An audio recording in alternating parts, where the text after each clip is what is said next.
नमस्कार, मैं हूं दीपाली राणा। आप देख रहे हैं योर मनी, हमारा स्पेशल शो जो हम अपने व्यूअर्स की मदद करने के लिए लेकर आते हैं ताकि उन्हें सिखा सके कि आप बेहतर फाइनेंशियल प्लानिंग कैसे कर सकते हैं, कैसे अपने गोल्स को पूरा कर सकते हैं, कैसे एक सही और सटीक पोर्टफोलियो प्लानिंग होनी चाहिए। आप भी आ सकते हैं योर मनी में, अपने क्वेश्चंस पूछ सकते हैं हमारे एक्सपर्ट से। तरीका बेहद आसान है शो में पार्टिसिपेट करने का। आप various social media platforms, WhatsApp या ईमेल के थ्रू जुड़ सकते हैं। 7045220000 हमारा व्हाट्सएप नंबर है। आप अपने सवाल हमें भेज सकते हैं ईमेल के थ्रू भी। yourmoney@nw18.com हमारी ईमेल आईडी है। और आप फेसबुक, ट्विटर पर जाइए, शो को आप लाइव भी देखिए और अपने क्वेश्चंस आप पोस्ट भी कर सकते हैं #AskAwaz योरमनी लिखकर। आज आपकी सभी क्वेरीज को आंसर करने के लिए मनी मंत्रा के फाउंडर विरल भट्ट हमारे साथ बने हुए हैं। विरल नमस्कार, स्वागत है आपका। और आज इनफैक्ट क्वेरीज लेंगे, उससे पहले 80-20 रूल को समझने की कोशिश करते हैं कि पैरेटो प्रिंसिपल एग्जैक्टली होता क्या है।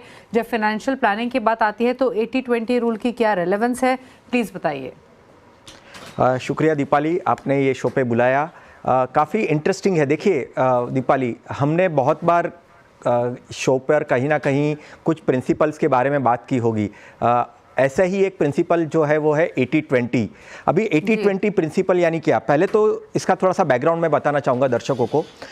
इटली में एक इकोनॉमिस्ट होके गए जिनका नाम है विल्फ्रेडो परेटो। वो उन्होंने एक्चुअली उनके वहाँ पे 19th सेंचुरी में क्या हुआ कि जो इटली में जो 80% जो लैंड थी वो कौन किसके हिस्से में आती थी, जो वहाँ की 20% पॉपुलेशन है उनके हिस्से में आती थी।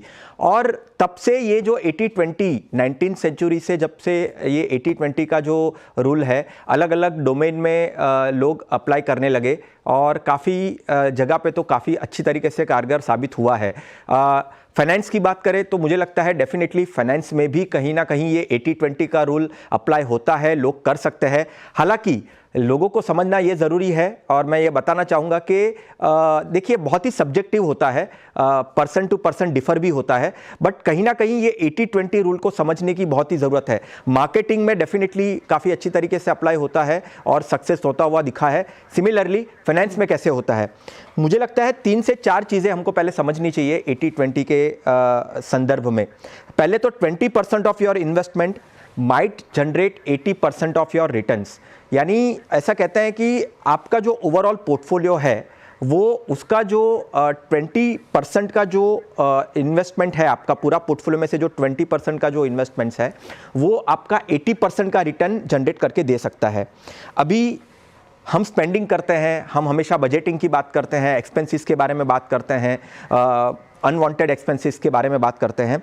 20% ऑफ योर स्पेंडिंग जो आप स्पेंड करते हो, 20% स्पेंडिंग, वो आपके 80% लीकेजेस करते हैं आपके फाइनेंसिस पे, राइट। और देखिए 80-20 में इंपॉर्टेंस ये है कि आप इसको कैसे अप्लाई कर सकते हो डे टू डे बेसिस पे, ईयर ऑन ईयर बेसिस पे। ऐसे कौन से रूल्स को अप्लाई कर सकते हो। 80-20 तो ब्रॉड रूल हो गया, बट ऐसे कौन सी चीज़ें हैं जो आपको ध्यान में रखनी है। पहले तो आपको आपके जो एक्सपेंसेस है उसको कट डाउन करने की ज़रूरत है। Cut down your non essential expenses. देखिए ऐसा हो सकता है कि आप जो स्पेंडिंग कर रहे हो 80% जो आप स्पेंडिंग कर रहे हो वो नेसेसिटी हो सकती है, बट ऐसे कुछ एक्सपेंसेस होते होंगे जो 20% एक्सपेंसेस मैं कह सकता हूं जो अनवांटेड होंगे, तो उसको रिव्यू करना बहुत ज़रूरी है। साल अभी शुरू हुआ है, डेफिनेटली ये 80-20 का रूल इस तरह से इसमें ये जो हमारे एक्सपेंस है उसमें से देखकर उसको अप्लाई कर क्या चेंजेस कर सकते हैं वो सोचना है। फिर हाई यील्ड इन्वेस्टमेंट्स। अभी देखिए हम हमेशा डाइवर्सिफिकेशन की बात कर रहे हैं, यहाँ पे भी हम डाइवर्सिफिकेशन तो इम्पॉर्टेंट है ही, बट ये भी सोचना ज़रूरी है दर्शकों को कि जो वो इन्वेस्टमेंट्स कर रहे हैं उसमें से ऐसा पार्ट होगा, यानी ऐसा 80% पार्ट ऐसा होगा जो सबसे ज़्यादा रिटर्न्स हायर जनरेट करके देता होगा।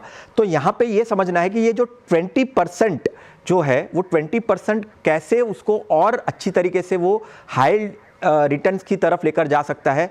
शायद से वो इक्विटी हो सकता है, इक्विटी में वो मिड कैप या स्मॉल कैप हो सकता है। तो ये एनालिसिस करना है कि भाई पोर्टफोलियो में कौन सा परसेंटेज ऑफ एसेट है जो ज़्यादा रिटर्न्स दे रहा है, या कौन सा ऐसा परसेंटेज हायर है जो रिटर्न्स नहीं दे रहा है, तो उसके ऊपर फोकस करके कैसे वो पोर्टफोलियो को ज़्यादा से ज़्यादा रिटर्न कर सकते हैं। और तीसरा इंपॉर्टेंट एक ये है कि डेट मैनेजमेंट। अभी देखिए हमारा जो डेट होंगे हमारे पोर्टफोलियो में, शायद से हमने कार लोन ली होगी, शायद से हमने होम लोन किया होगा, शायद से हमने पर्सनल लोन किया होगा। तो जो हायर इंटरेस्ट रेट वाले जो डेट है, अगर मैं ऐसा कहता हूं कि भाई देखिए 80% शायद से ऐसे हो सकते हैं कि जो शायद से लोअर इंटरेस्ट रेट वाले डेट होंगे जो हायर साइड पे होंगे, बट जो 20% है वो अगर हायर साइड पे है तो उसको कैसे मैं रीएडजस्ट कर कर 80% मेरे पास लेके जा सकता हूं। तो ये 3-4 चीज़ें जो है वो हमको देखनी है। और सबसे इम्पॉर्टेंट है कि इनकम पार्ट में भी हमको ये सोचना है कि अगर मैं बिजनेसमैन हूँ, मेरी जो इनकम है वो बिजनेस से होती है, अगर मैं बिजनेसमैन हूँ तो मेरी ऐसे कौन से इनकम सोर्स जो है जहाँ पे मैं ज़्यादा फोकस करके ज़्यादा से ज़्यादा अर्निंग कर सकता हूँ। यानी मेरा जो 80% वाला जो पोर्शन है उसको मैं और बढ़ा सकता हूँ, और जो 20% वाला है उसको मैं कैसे कम करके 80% में जोड़ सकता हूँ। तो ये 80-20 जो रूल है वो हमारे फाइनेंस में भी कहीं ना कहीं अप्लाई होता है, पर्सनल फाइनेंस में भी होता है। तो उसको थोड़ा सा रीचेक करना चाहिए, रिजिक करना चाहिए, और कैसे उसको 80-20 में सही तरीके से अप्लाई करके आपकी जो वेल्थ क्रिएशन की जर्नी है वो आप आसान कर सकते हैं। ओके, चलिए, तो ये बात हुई 80-20 रूल की और इसके लाइकली इम्प्लीकेशन की आपकी फाइनेंशियल प्लानिंग में। अब बिना देरी के क्वेरीज को करते हैं शामिल। चिरंजीत दत्ता पुणे से हमारे व्यूअर हैं जो कनेक्टेड हैं। चिरंजीत जी नमस्कार, बताइए क्या सवाल है आपका। Hello ma'am. Hello sir, good evening. तो मेरा सवाल ऐसा है कि मैंने टोटल 8 म्यूचुअल फंड्स में इन्वेस्ट किया है 60,000 पर मंथ SIP, और मेरा भी करंट वैल्यूएशन 32 lakhs का है। सो मेरा लॉन्ग टर्म गोल एक्चुअली है retirement plus child education and home, buying a home. But so मेरा like I want to get around returns around 10 to 15 crores का my plan is upon. So is it possible that I can achieve it by this SIP, or I have to modify with my portfolio and then I have to again update it? Okay, तो फिलहाल मैं आपका पहले portfolio बता देती हूँ। एक चीज़ बताइए, आपने ये SIP कब स्टार्ट की, कितना टाइम हो चुका है? मैम एक्चुअली मैंने थोड़ा सा ये रिस्ट्रक्चरिंग किया था। मैं 2016 से स्टार्ट किया है, 16 से, एंड 16 से फिर मैंने 21 तक कंटिन्यू किया। Then I have change the schemes, like I have modified few schemes. तो जो आपने पोर्टफोलियो शेयर किया ये आपका एग्जिस्टिंग पोर्टफोलियो है, राइट? Yes ma'am. अच्छा, तो आपकी पोर्टफोलियो की वैल्यू कितनी है अभी? 32 lakhs। 32 lakhs, okay. 15 to 20 years का आपका टाइम होराइजन है? नो, 20 ईयर्स का टाइम होराइजन है, और 15 to 15 करोड़ का मेरा ये मतलब टारगेट। ओके, 10 to 15 करोड़ का टारगेट है और 20 ईयर्स का आपका टाइम होराइजन है। 32 lakhs आपने बताया आपके पोर्टफोलियो की वैल्यू है। करंट एग्जिस्टिंग पोर्टफोलियो मैं बता देती हूँ विरल को, 60,000 के हिसाब से कौन सा है। पराग पारिक फ्लेक्सी कैप में 15,000 रुपये महीना, निपॉन इंडिया निवेश लक्ष्य में 12,500, 7,500 डाल रहे हैं ये। मोतीलाल ओसवाल मिड कैप और SBI मैग्नम चिल्ड्रन बेनिफिट में 5,000 ईच, ये 5 फंड्स में डाल रहे हैं, जो है Nippon Nifty alpha low volatility, TSP Nifty 50 index, Motilal Oswal Nifty small cap 250, ICICI Pru commodities और क्वांट स्मॉल कैप। बताइए क्या सजेशन इनके इस पोर्टफोलियो पर? देखिए दीपाली, पोर्टफोलियो में 8 फंड है, 60,000 की SIP कर रहे हैं। एक्टिव और पैसिव दोनों उन्होंने कॉम्बिनेशन अपने जोड़े हैं ओवरऑल 8 फंड्स के अंदर। पोर्टफोलियो डाइवर्सिफाइड है, 3 गोल टारगेट करना चाहते हैं, रिटायरमेंट, होम और चाइल्ड एजुकेशन। निवेश लक्ष्य जो डेट फंड है काफ़ी अच्छा लॉन्ग टर्म डेट फंड है, उसमें बने रहिए। आप आपके जो child education point of view से आप पैसा जमा करने का सोच रहे हैं या रिटायरमेंट के पॉइंट ऑफ व्यू से कर रहे हैं, तो डेट के एलोकेशन के पॉइंट ऑफ व्यू से ये फंड काफ़ी अच्छा है, उसमें बने रहिए। तो फंड्स में तो डेफिनेटली कोई चेंजेस ऐसे करने की ज़रूरत नहीं है। एक्टिव और पैसिव दोनों का काफ़ी कॉम्बिनेशन अच्छा है। हम अगर गोल अचीवमेंट की बात करें वैल्यू के पॉइंट ऑफ व्यू से, अभी के 30 लाख अगर मैं जोड़ दूं और आने वाले 15 सालों में 12% अनुमान से कम वो 6 करोड़ 30 लाख का कॉर्पस जुटा पाएंगे, और 20 सालों में, आने वाले 20 सालों में 12% अनुमान से कम 6 करोड़ के आसपास का वो कॉर्पस इकट्ठा कर पाएंगे।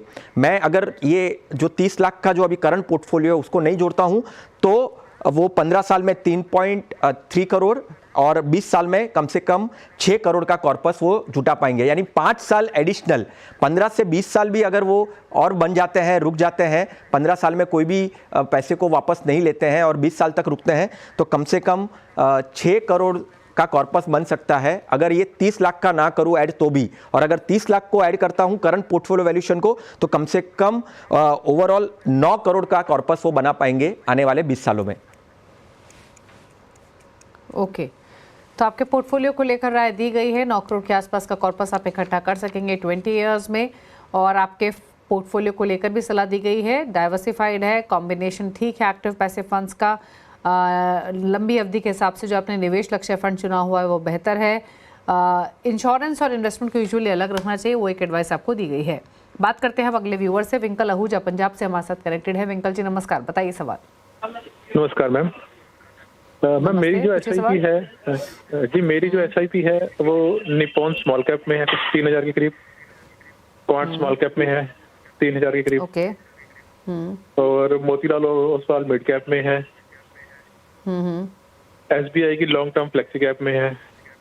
लगभग 15,000 के करीब मेरा SIP जाती है पर मंथ। और मेरे ये सवाल ये था कि मैं कुछ चेंजेस करूं इसमें या इसको चलने दूं एज इट इज या कुछ और मैं लगभग 1.5 से 2 लाख लमसम इन्वेस्ट करना चाहता हूं, तो उसके लिए मुझे कौन सा फंड सही रहेगा और कब मार्केट में इन्वेस्ट करूं, कुछ आइडिया देंगे।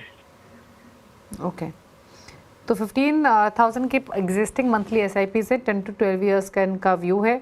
1.5 लाख का लमसम इन्वेस्ट करना चाहते हैं, वो कहाँ करें, और 20,000 के एडिशनल SIP करना चाहते हैं। फंड्स के नेम इन्होंने सजेस्ट किए। विरल बताइए क्या सजेशन रहेगा। दीपाली, जो उनका लमसम का जो टारगेट है, लमसम इन्वेस्टमेंट करना है, उसको अभी के मार्केट के पोजीशन के पॉइंट ऑफ व्यू से मैं बैलेंस एडवांटेज फंड उनको सजेस्ट करूंगा।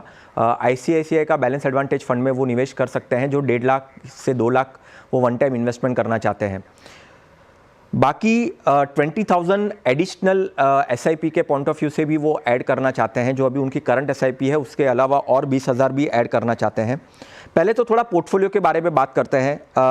2 फंड SBI के हैं, 2 फंड मोतीलाल ओसवाल के हैं। पोर्टफोलियो ओवरऑल मिड कैप और स्मॉल कैप से हैवी पोर्टफोलियो है, मिड कैप और स्मॉल कैप का एक्सपोजर ज़्यादा है। तो सजेशन यहाँ पे ये है कि मल्टी कैप और फ्लेक्सी कैप, ये 2 कैटेगरी के फंड्स ऐड करिए। आपका जो क्वांट स्मॉल कैप और SBI का मिड कैप जो फंड है उसमें से निकल जाइए, और जो बाकी के फंड्स जो बचेंगे, ये 2 फंड के निकलने के बाद वो फंड में ही आपको एडिशनल SIP जो आप करना चाहते हैं, और जो वो 2 फंड मैंने कहा कि जिसमें से निकलना है, वो उसकी जो अमाउंट है वो सारा मिलाकर आपके एग्जिस्टिंग फंड्स जो आपके बचे हैं उसमें ही आपको ऐड करने हैं। तो आपके जो टोटल फंड्स जो बनेंगे वो लगभग उतने ही बनेंगे, बट एडिशन के पॉइंट ऑफ व्यू से डेफिनेटली आपको फ्लेक्सी कैप और मल्टी कैप ऐड करना चाहिए आपके पोर्टफोलियो में। आपकी वैल्यू कितनी बनेगी? आपका जो 10 और 12 साल का जो टारगेट है, 10 साल में 12% अनुमान से कम 82 लाख आप जुटा पाएंगे, और 12 साल में यही 12% अनुमान से मैं अगर कैलकुलेट करूं तो कम से कम आप 1 करोड़ 13 लाख जुटा पाएंगे आने वाले 10 से 12 सालों में। ओके, चलिए, तो ये सजेशन आपको दिया गया है आपके पोर्टफोलियो को लेकर। विंकल, उम्मीद करते हैं आपने नोट किया होगा। लमसम के हिसाब से भी आपको फंड्स के नेम सजेस्ट किए गए हैं। Parag Parikh flexi cap, Invesco India multi cap. थोड़े बदलाव आपके पोर्टफोलियो में, Quant small cap, SBI Magnum mid cap से आप निकल सकते हैं। ये सलाह आपके पोर्टफोलियो को लेकर दी गई है। एक्यूमुलेशन के हिसाब से भी आपको राय मिली है। बात करते हैं अगले व्यूअर से। किशले हमारे साथ हैं सवाल पूछने के लिए। किशले नमस्कार, बताइए क्या सवाल है आपका। हाँ नमस्ते मैडम, हम बोल रहे हैं ना कि टोटल मेरा 7 इक्विटी फंड है। 15 साल में हमको 1 करोड़ चाहिए, और टोटल मैं 11,000 का पर मंथ से SIP कर रखा हूँ। टोटल मैं डिटेल दे रखा हूँ, उसमें हमको पोर्टफोलियो मेरा ठीक है 15 साल के लिए भी से देते हुए मेरा पोर्टफोलियो डाइवर्सिफाई है कि नहीं, इसके बारे में जानकारी लेना है। कहीं कमी बेसी रह गया है, जब अपना राय दीजिए उसके हिसाब से हम अपना काम करेंगे। ओके, इनका मैं क्विकली बता देती हूँ विरल। 2 लाख पोर्टफोलियो की वैल्यू है, 11,000 की SIP है, 15 साल में 1 करोड़ का टारगेट है। फंड्स इनके मैं बता देती हूँ, इन्होंने सभी फंड्स SBI के ही लिए हुए हैं। SBI का Contra fund, SBI small cap, SBI Magnum mid cap, SBI का मल्टी कैप। यहाँ तो ये डाल रहे हैं 1500 ईच, यानी 4 फंड्स में। बाकी 3 SBI फंड्स में 1000 ईच डाल रहे हैं। कौन से हैं SBI के funds? SBI retirement benefit, SBI innovative, SBI long term. आमतौर पे हम कैटेगरी के साथ साथ फंड हाउस डाइवर्सिफिकेशन की भी बात करते हैं, बट क्या सजेशन इनके लिए? सही कहा दीपाली आपने। हम हमेशा कहते हैं, उन्होंने भी एक डाइवर्सिफिकेशन वर्ड यूज़ किया। अभी जब हम डाइवर्सिफिकेशन की बात करते हैं तो हम दो तरीके से हम डाइवर्सिफिकेशन एक्सपेक्ट करते हैं जब हम पोर्टफोलियो बनाते हैं। एक तो आप जो AMCs के फंड्स लेते हैं वो डिफरेंट AMCs के फंड्स होने चाहिए, एक ही AMCs में आपको नहीं डालना चाहिए। आपके केस में तो डेफिनेटली यानी किशले जी के केस में तो ऑलमोस्ट सारे फंड्स एक ही AMCs के हैं, वो जो है SBI के हैं, तो डेफिनेटली वो चीज़ गलत की है उन्होंने, वो नहीं करना है। और कैटेगरी वाइज भी डाइवर्सिफिकेशन होना चाहिए, कोई एक दो कैटेगरी में ही सारे आपके जो फंड्स हैं उसमें निवेश नहीं करना चाहिए। तो सजेशन क्या है यहाँ पे? पहले तो डेफिनेटली पोर्टफोलियो डाइवर्सिफाई नहीं है, इसको हम ऐसे कहते हैं कि ये कॉन्सेंट्रेशन, एक ही AMCs में इतना सारा कॉन्सेंट्रेशन नहीं लेना चाहिए। अभी कौन से फंड में बने रहना है? पहले तो मैं ये कहता हूँ SBI का कॉन्ट्रा फंड और SBI का रिटायरमेंट फंड, ये जो दो फंड है वो दो फंड SBI के आप कंटिन्यू कर सकते हैं। क्यों कर सकते हैं? क्योंकि ओवरलैप, यानी दो फंड के पोर्टफोलियो काफ़ी अलग है, ठीक है, तो ये दो फंड को आप कंटिन्यू रख सकते हैं, ठीक है। बाकी 4 फंड्स ऐड करिए आपके पोर्टफोलियो में, उसमें एक HDFC फोकस, एक कैनरा फ्लेक्सी कैप, एक Tata large and mid cap और एक ICICI का मल्टी एसेट फंड। तो ये 4 फंड ऐड करिए। 11,000 की SIP आप कर रहे हैं, 12% अनुमान से आप कम से कम 15 सालों में 64 लाख 64 लाख जुटा पाएंगे। और 1 करोड़ अगर आपका टारगेट है, जो आपने कहा, वो आपको अगर हासिल करना है तो कम से कम आपको 20,000 की SIP करनी पड़ेगी, तो ही आप 1 करोड़ का टारगेट आप ये फंड से हासिल कर पाएंगे। ओके, तो डाइवर्सिफाई कीजिए फंड कैटेगरी के साथ साथ फंड हाउसेस के बीच में भी, ये सजेशन आपके लिए है। और कैसे आपको करना है वो आपको बताया गया है। आपको थोड़े से बदलाव करने हैं पोर्टफोलियो में, नए फंड्स भी आपको बताए गए हैं। सिर्फ SBI के 2 ही फंड्स रखे अपने पोर्टफोलियो में, SBI कॉन्ट्रा और SBI रिटायरमेंट बेनिफिट। उसके अलावा आपको 5 फंड से निकलने की सलाह है। SBI small cap, SBI Magnum mid cap, magnum mid cap के अलावा इनोवेटिव अपॉर्चुनिटीज और लॉन्ग टर्म इक्विटी। उनकी जगह आपको जो 4 फंड्स पिक करने हैं वो आपकी स्क्रीन्स पर हैं। कौन से वो नए फंड्स हैं मेंशन कर देती हूँ। HDFC focus fund, Canara Robeco flexi cap, Tata large and mid cap, ICICI Pru multi asset. इन फंड्स में आप निवेश कीजिए, नई SIPs कीजिए। बाकी 2 SBI के आप रख सकते हैं। और रही बात 1 करोड़ के लक्ष्य के लिए आपको 20,000 की SIP करनी पड़ेगी। एग्जिस्टिंग SIP से 64 लाख का लक्ष्य आप हासिल कर सकेंगे। तो ये बदलाव कीजिए अपने पोर्टफोलियो में। रुक रहे हैं इसी के साथ एक ब्रेक के लिए, लौटेंगे तो कुछ और क्वेरीज को करेंगे शामिल। विरल हमारे साथ बने हुए हैं, जल्द वापस आते हैं।